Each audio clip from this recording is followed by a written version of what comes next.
Okay, what are the problems in UK assessment? Underdeveloped formative assessment, assessment dominating curriculum thinking. I go into FE college and often say, what's your curriculum? And they say, well, these are the qualification blocks. I say, no.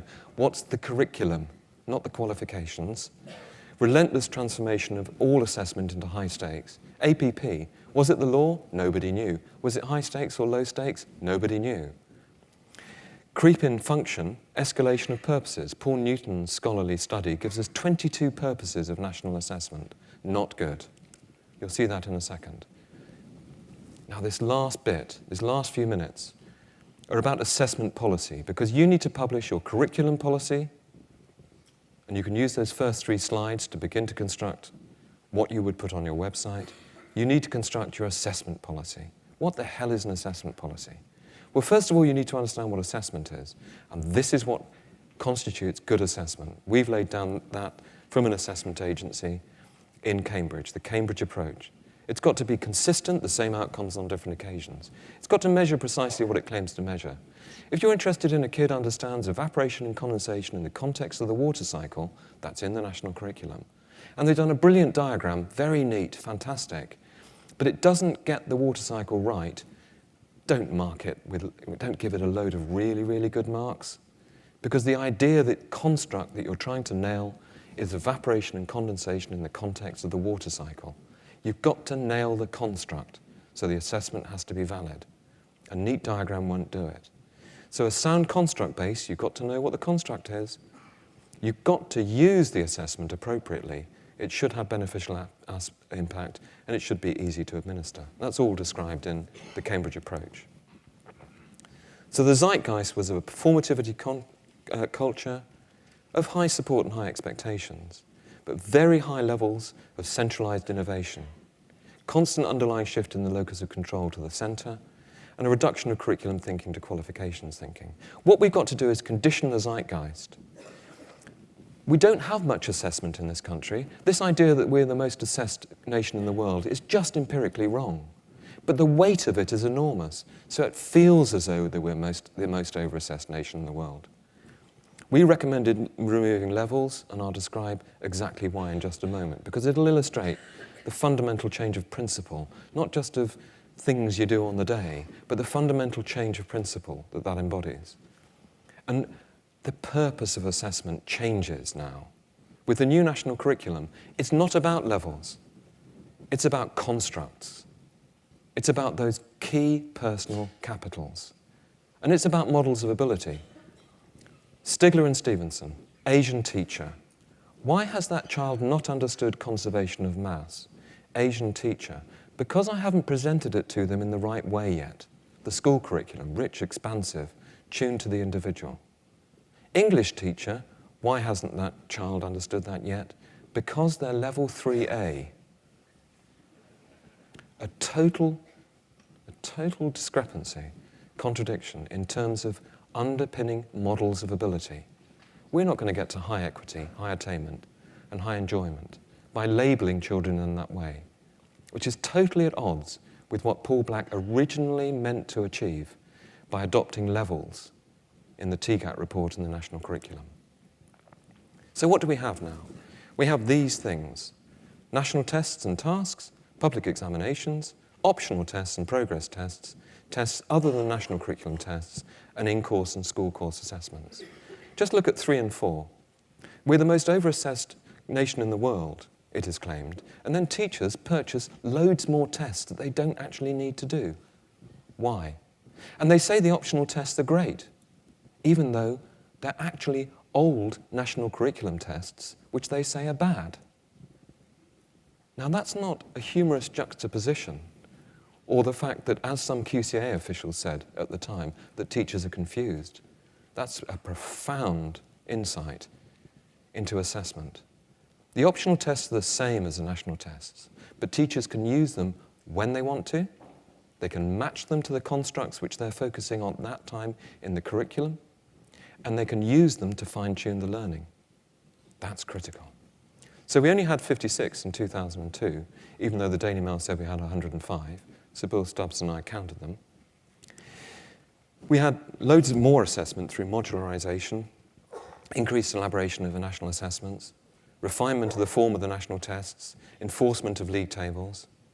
We had increase of the battery of national assessments, yet more things, ICT, Key Stage 3 and so on.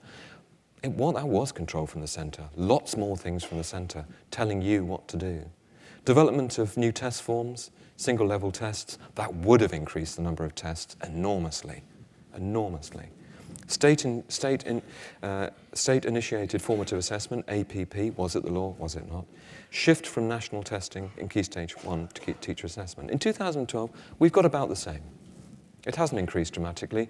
We've got the phonics test, a very reasonably well-designed test, and then they put a cut score on it. Guess where all the kids are? Just the other side of the cut score?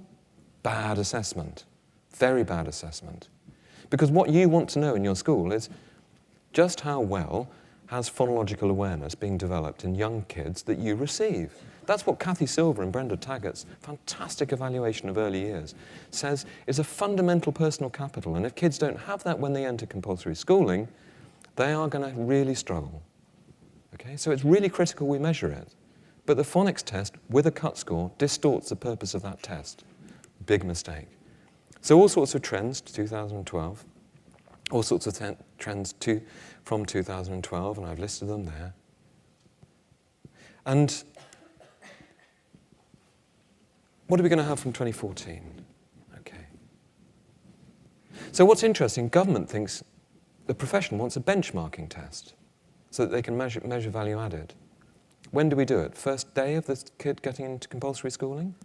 First term? After 2 weeks? Second term? End of the first year? Now, my worry is that as the pen hovers over the score for the child, the teacher will be thinking and they will be conflicted.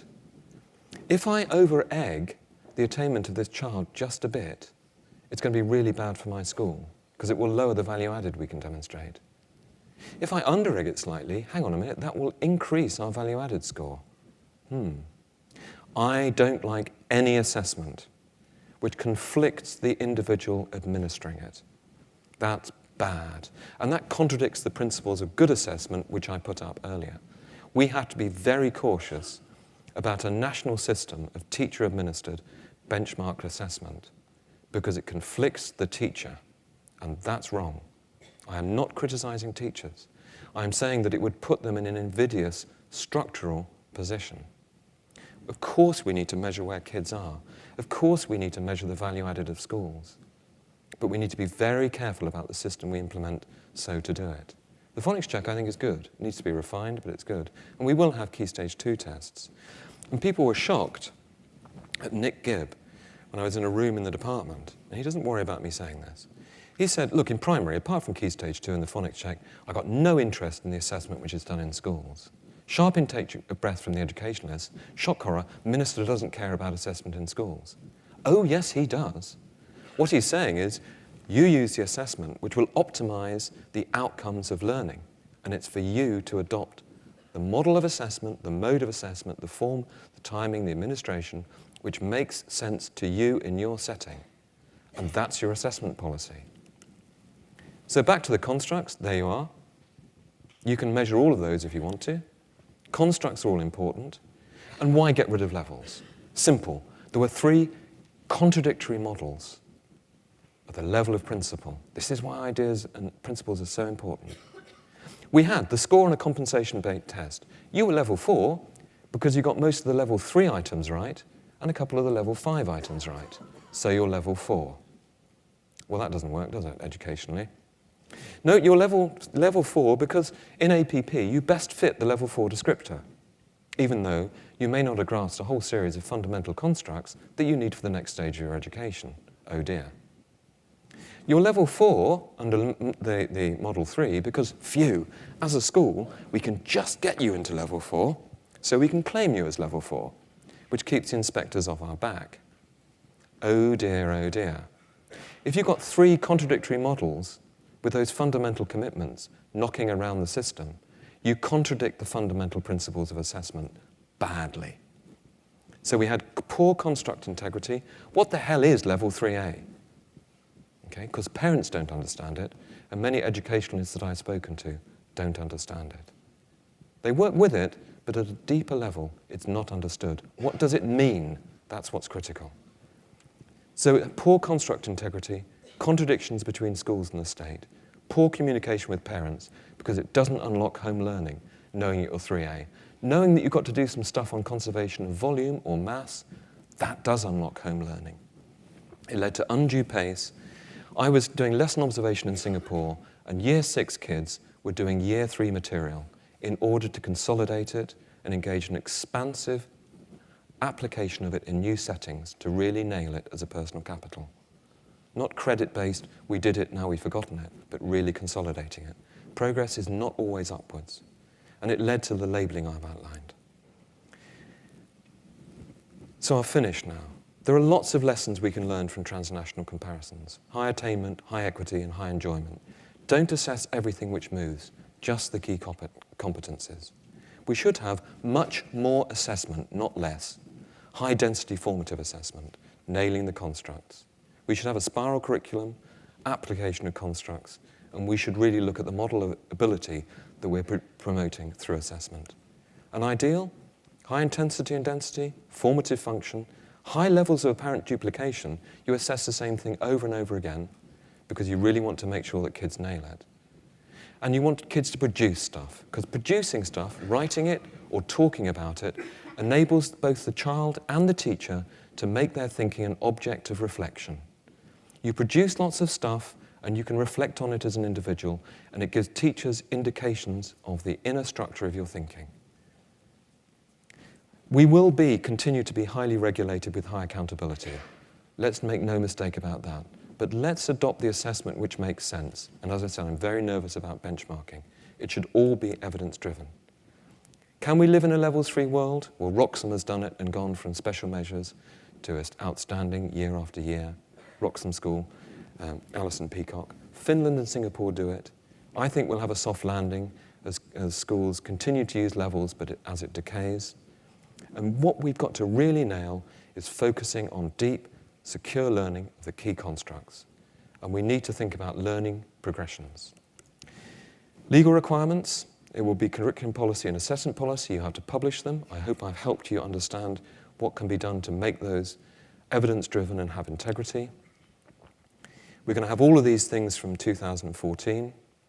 Statement of content, the national curriculum, school curriculum, assessment scheme, and so on. Let's not fool ourselves. We have one of the most diverse education systems in the world, and that's probably something to do with, that's probably a key cause of why we can't improve as quickly as we want to.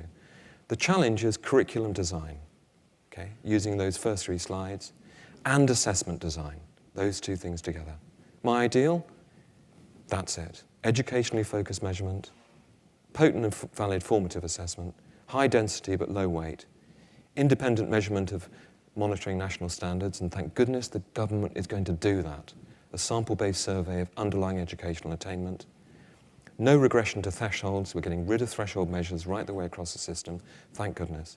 And what that means is massive professionalisation of assessment expertise, as well as curriculum development. Thank you very much indeed.